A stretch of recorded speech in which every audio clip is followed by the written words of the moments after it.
Thank you for being with us. This is Faris Alami. I'm your host for the Startup Grind Detroit, and I'm really delighted to have today with us a guest, Cesar.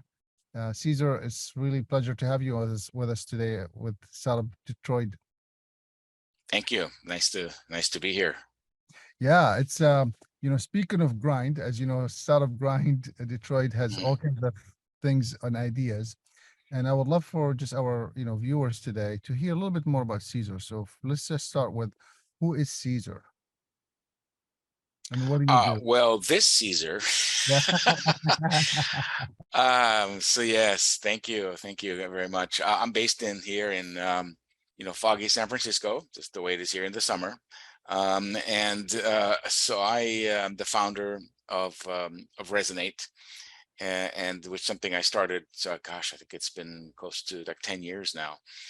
And so I work in sales and marketing. My background is I'm a multicultural person, part American, part Filipino, part Latino. Um, been really going to school. I went to school in London for a bit, American school, and I came here to San Francisco for undergrad and graduate. And then I started pursuing my doctorate in leadership about 7 years ago. And so that's really what I've been doing. I'm married, I don't have any kids, and my wife has her own business, which I can chat about a little later, in terms of resiliency. And it's called Haiku Films. And so she does documentaries and corporate videos for companies you've heard of, like, Oracle and Splunk and those guys and folks that you haven't heard of. And so, yeah, we're both based here. And that's really basically who I am. And anybody wants to learn more, obviously welcome to connect with me on LinkedIn as well. Yeah, Caesar, one of the things when you and I were talking a while ago that sparked me, and this is why we thought this would be awesome to have the resiliency that you've been around for so long. You face so many challenges, and we could even work backwards, right? Just the inflation, and then the COVID, and then whatever challenge in the past you face. I'd love for people to hear about how you've been able to continue. I think one of the things you mentioned to me before, if I remember correctly, is you had to rechange everything during COVID, like Yes. re-examine all this stuff. And these are the things I would love to see if we could, like, pull out of you and have the listeners hear some of these stories. So maybe there are lessons learned. And if just so the listeners could understand, you support organization with their sales process, right? So therefore, you Yes. always see in the sales coming in and out and how fast they go in and how slow they go in. And you probably face your own challenges from COVID that you had to reconfigure how to do it. So maybe you could walk us through that, or the Sure. inflation, or and then we could work maybe one other example from the past. But I feel like the COVID could potentially be an example of how to stay resilient when being forced to challenge or being challenged Mhm. or being forced to change. Right, absolutely, and change is a constant. That's guaranteed, right? We know this. And so it was actually 10 years ago where I was working as a regional sales director. Then I was let go. Then at that point, I said, you know what? I really need to do something on my own. So that's when it really got started. So I went off on my own and I started as a contractor working on different projects. Just so you know, when it started literally in January of 2012. And then I got to travel in the Americas, and I was doing trainings, mostly sales training, coaching in the Americas with different teams. Now, when COVID hit, obviously that's been a big impact for a lot of folks, but especially for my wife and for both of us, really. And so it was at that point when, the resiliency kicked in. And when you say resilient, different things come to mind. Somebody's resilient, that means that they're tough, they're strong, they're hardy. Um, they're able to withstand, challenges, weather the storm, whatever you want to say. But the important thing to consider is what's the mindset needed to be resilient. So if somebody wants to be resilient, how can I get some of that? You can't go and buy it, right? Well, you could indirectly, but the idea of being resilient is the solution is to really have a growth mindset. So the solution to being resilient is to have a growth mindset in order to overcome the obstacles that keep coming your way. And so I'm I actually ended up making that part of my hobby, was just continuous improvement and growth. So personally, I just don't read any fiction. I read nonfiction, self-help, that kind of thing at different levels, business level, at the spiritual level. I'm talking about like Deepak Chopra or Wayne Dyer, or whatever. At that level, it could be, you could go into religion as well if that's your thing. But the point is that you have to have this plus some support groups around you, support, whether it be a coach, got my own coach, whether it be friends. You have to have all these things in order to maintain your resiliency. And so when COVID hit, I happened to have those in place, but I still needed to do something different to help, especially my wife with her business. And so that's when we decided to pivot, and we kind of like launched, because she was doing more documentaries and more editing. And I said, you know what? It's you can make money editing and doing other people's projects, but what if you did some of your own projects or more of your own projects and did corporate videos for tech companies? And this is the kind of growth mindset I'm talking about, where we had to pivot and then start to define your ICP, your ideal client persona, and go from there. So we ended up pivoting and ended up applying part of the work that I do for tech companies for her business. And so, fast forward, basically during COVID, when we launched that, in 6 months, she had 6 new clients. And in fact, last week, one of those clients, that was 2 years ago, came back for their 4th project with her, or to ask about a 4th project that they have in mind, which is, a company that works with physicians and other health practitioners for their various products. They want to create like a, animated video or explainer video around this. And so that's some of the work that we did. But in order to do that, you still had to have the growth mindset. And now I'm influencing and also helping my wife do that, because when it started to happen, when she got that first client of the 6 clients during COVID, she says, "Oh my God, I can't believe it." Therein lies the problem, which you can turn around, because in most people's mindset, they say seeing is believing. And I have to tell you that one thing I learned many years ago is the other way around. Believing is seeing. You've got to believe it before you see it. And that's not just some platitude. This is real. I mean, you have to feel it. You have to visualize it. And in order to do that, I'm back to my point of the growth mindset. You really have to have that inner faith and understanding of how do you make this happen. And that's what we applied. And I had no doubt she did. So I had to influence that. And then, she's more of obviously in editing and that kind of work. She's not a natural salesperson. So little by little, I was there with her on the calls, and she got more comfortable, and now she can actually conduct those calls by herself in engaging with clients in an initial conversation, so that you can expand further. So maybe that's a long answer to your question, but I I'm know. just giving you different levels and ways of what happened during this COVID thing, and what did we do to pivot, and what resiliency means to me, and how we overcame that challenge.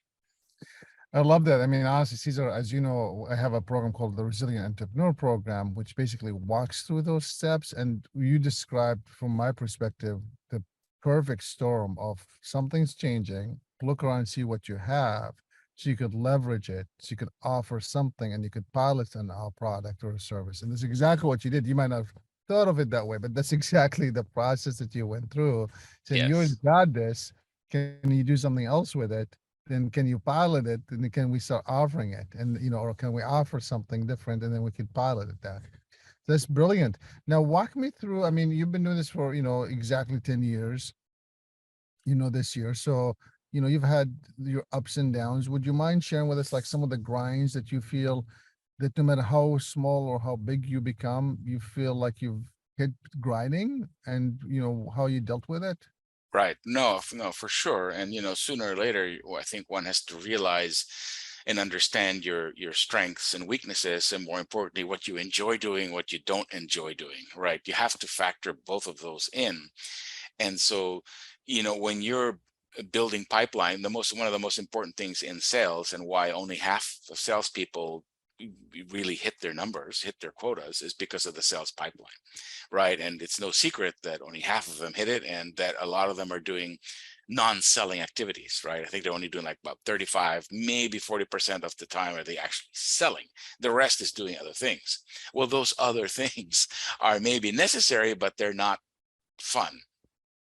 And they sap your energy so that when you do go and sell, your energy is not at the same level anymore. So you have to figure out a way, which I did, on how to focus on what your strengths are. Just like when you pivoted, you want to focus on and brainstorm on what are potential strengths you have, what are things you like doing, and then you have to go and test it. Of course, as an entrepreneur, there is no way in heaven you're going to be able to innovate without taking risks. You have to be able to have that risk mindset along with a growth mindset. And so that's what ended up happening. But building the pipeline, I think, is what's not easy. That's a daily grind. You have to have that daily method of operation and just do it. And so I ended up, for me, I used to do that. I did that for years. And so what I ended up doing is just outsourcing that piece of it. And so when I started looking for ways to outsource that, it was in 2018, I started testing different ways to outsource this. And you probably like me or other people out there that you get like 5 or 6 of these things every week. People are reaching out to you. Hey, you want to call, we can help you with this lead generation thing. We can help you with that appointment setting, whatever that is. That's the daily grind that I help with. And I figured out some ways that actually work and work on a consistent basis. In order to fill the pipeline without you having to struggle and do the daily grind on it, because I don't enjoy doing it anymore. I'd rather be in front of people, brainstorming, strategizing, talking about some models that I have for growing their business. So that's what I did and what I continue to do today. Very cool. Thank you for sharing that. Sure. Now, if I remember, Cesar, you actually came up with, besides having your own system, you came up with also a way to outsource some of the pieces to the right people. So as an entrepreneur, I think one of the things that we see a lot of entrepreneurs sometimes, as struggle with, is the whole concept of delegation as well as trust with other, people doing the work. Walk us through what you went through to get there, if you don't mind. Yeah, it's as in any relationship, it's amazing. One of the things I learned, I think, is that if you don't trust yourself enough, you're not going to trust others. It's the same thing. If you don't love yourself enough, how are you going to love others? It's the same thing. So you have to build your own self-trust and confidence first in order to be able to release the control, because you can't delegate and let other people do it unless you release the control. Now, doesn't mean you just ignore everything. You just need to understand what are those aspects, right? And this is what I've been doing. What are those aspects that I need to know and understand from what other people are doing based on what I've given them and tasks I've given them to do? So obviously you use certain key reports, key metrics. You don't need a whole bunch of them. You just need a couple of them to understand, okay, here's what we need to do. And you just focus on those, right? And then you do things that you have to do to modify it. And so focusing on the metrics, this is what I had to do, was to understand, okay, what's really important here? I don't want to micromanage people either, because I know how difficult it is in the work that they're doing. So all I'm doing is really just supporting them, helping them when they face their own challenges in their outreach. And then that way I'm coaching them, because I do coaching. So I'm applying that in the moment to help them, overcome what they're facing. So I had to do that for myself first, understand, so that I can appreciate where the folks that I am delegating to, what they're facing, what they're going through, because I've been there, done that.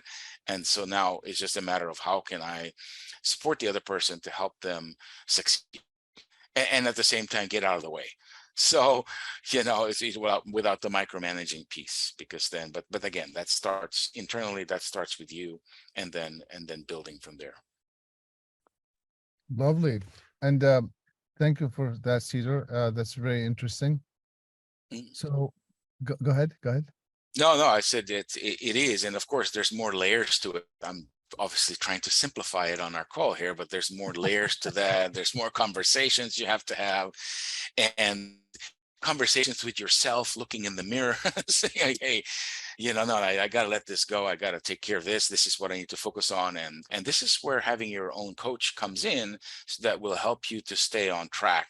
And, I mean, it's no secret that some of the key sports people have 2 or 3 coaches, right? One for the mindset, one for the nutrition and health, and one for the actual skill in the movement of whether it's the golf stroke, like what Tiger Woods does. It's got 3, I think used to have 3 coaches. And it's important to have somebody to bounce those ideas off of, so that you don't go nuts. For sure. I know that you have not experienced the Resilient Entrepreneur Program we have, but I love what you're describing because, I was lucky enough to work with 5,000 plus entrepreneurs and leaders during the COVID time. And as I started reflecting, and of course, many books out there, as you know, articulate this pretty well. For me, as I started listening to you and I started listening to these entrepreneurs, it became clear to me the pathway, which I call them their 4 pillars that are done, which is one is the mindset, the second is the self, the third is the business if you have a business, or the community if you have a community, and the fourth is the moving forward. And I love how you just keep going back and forth to all of them. Yeah, well, Because it's you're doing it, right? That's what it comes down to. You're doing it. When you're doing it, it's just it feels fluid. It's not boxes, it's more of like water is running through between all of them, and you're just doing it all the time. Fantastic.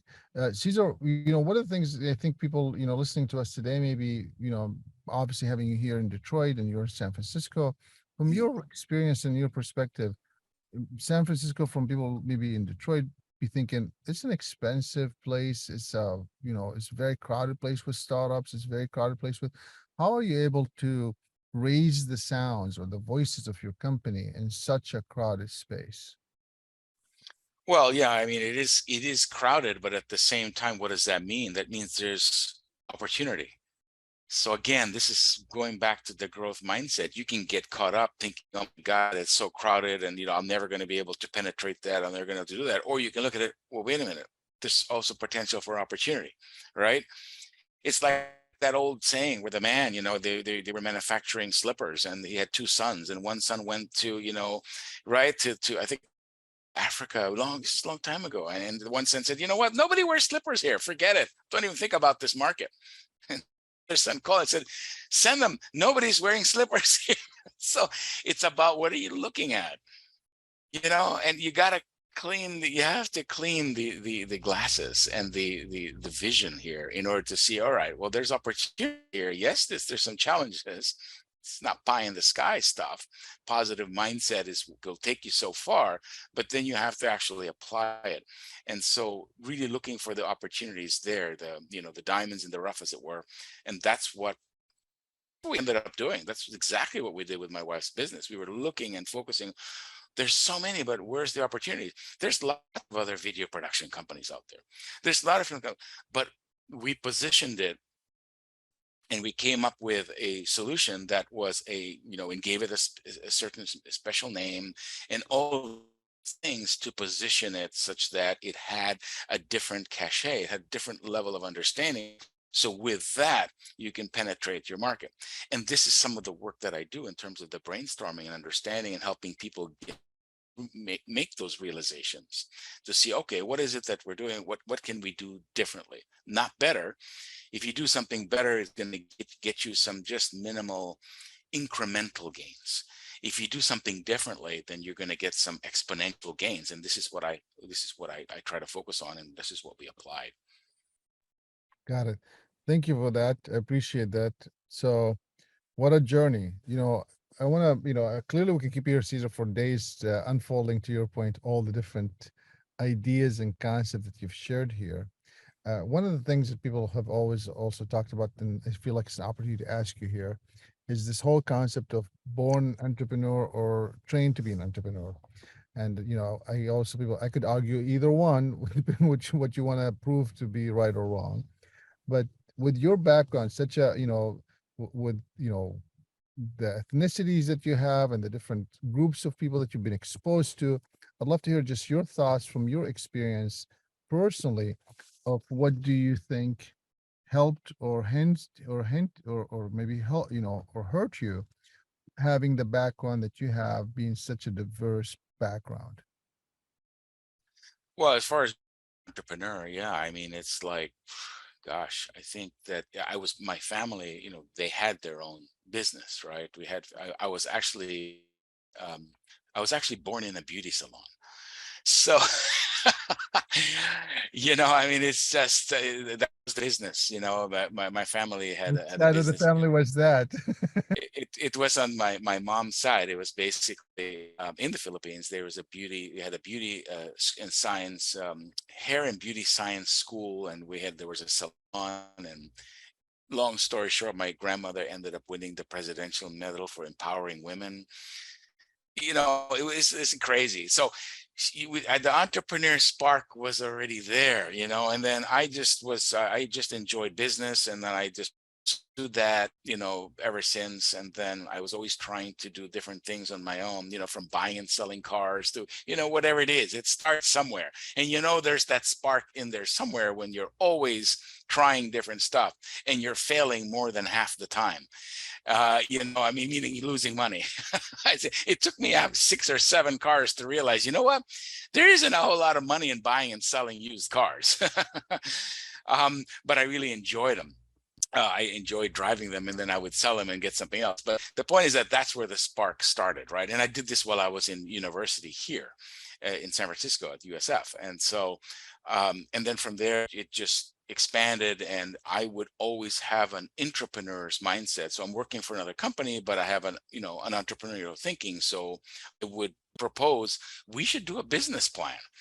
I was the national sales and marketing manager for a manufacturing company that needed like office furniture kind of stuff. And so, I proposed we should do a business plan every year. So every year we'd sit down and we'd prepare it. Here's what we want to target. So it's a sales and marketing plan. But I put that hat on to really understand here's what you need to be successful. So I think I just developed that spark, that I had over the years to apply it to more business with this rigor and mindset. And that's what helped to succeed. If you don't, and that's part of what I do now. I volunteer at the San Francisco Renaissance Entrepreneurship Center. So I've been doing that for 15 years. It was created as a nonprofit created for women and minorities to help empower them. But of course, everybody's welcome to attend. They have a business planning class. I'm a business planning coach, and I meet with some of those folks. And so I understand how important it is to plan. And, I'm all behind the Benjamin Franklin saying, right? If you fail to plan, well, what happens. So you plan to fail. And that's what I try to do that. And when I work with people, we develop that. So again, back to being an entrepreneur, I think you have to be able to plan that. For me, the spark was there. I just developed it, and I learned from others. I was a workshop junkie for a while because I loved in continuous improvement. I love to do that kind of stuff. So I would go to different things, and I figured, what if I just came away with one idea and I actually applied it? Whether I knew it already or I didn't know it, what if I actually applied it consistently? Would it make a difference? So I would do that and would test different things. And that's really what brought me to where I am I today, love that. wherever that is. So, No, Cesar, I think you're on, this whole sentence of, if I take one thing that I could apply, whether you know it or not, is a very powerful statement, because to your point, I see so many leaders and entrepreneurs learning about something and it sounds really good and they would like to implement it, but it never sees the light, day of light. And I've always believed, and this in sales really well, right? You gotta just get the nose out of the way. So you gotta practice, right? It's all about practicing. So if you put an idea to work, and even if I go back to your example of selling used cars, it didn't work for you, right? It didn't work for you, but we know it works. It just wasn't a fit for you. So the practice right. allows you to figure out, do you want to do it? Does it align with your personality? Does it align with what you're doing? Does it align with what you want to do in life? And that's powerful for you to be able to say that, all right, it works for lots of other people sell cars, used cars, and they make money. It just didn't work for Caesar. It's just his personality and his work ethics, and his approach and his background is not a fit. It's a great fit for what you're doing now, right? So my point is that practice allows you to figure out what you could improve on or what you should shift your priorities because you may be stronger somewhere else. Right. What a powerful statement, and I appreciate you sharing that. Sure. Cesar, we can keep you all day, but I know you have a few more things to do. My And I want to, my part of my daily method of operation we yeah, talked about earlier, the DMO, right? So okay. So tell people what that is. Go ahead. well, just the daily method of operation, the DMO. It's just, what are you doing on a daily basis to hit your objectives? So it's part of the planning piece. When I say planning, by the way, just in case that's vague, it's really what are your objectives, strategies, and tactics. So the daily method of operation is what are those tactics that you're doing specifically that are helping you to accomplish the strategy, to place the strategies to hit the objective. And so if those is all clear, then you know what you need to do on a daily basis to make it happen. So Yep. that's yeah, that's what I mean by that. Thank you, Cesar. So just to be respectful, maybe you could, if you were to go back today and tell someone who's starting up a business today, whether it's technology or non-technology, what would you tell the young Caesar 10 years ago? What would you tell yourself then? Not necessarily that you would have listened. I also people because your capacity today of understanding is completely different than what it was 10 years ago or a year ago or whatever the time is. So what would you tell someone? Could be a word, could be a sentence. What would you say? I would say that you have to keep trying different things. And to this day, I still continue testing and trying different services because of my service in my Accelerate sales service specifically, just like the one I use to help my wife turn around her business. I'm constantly testing and trying different things.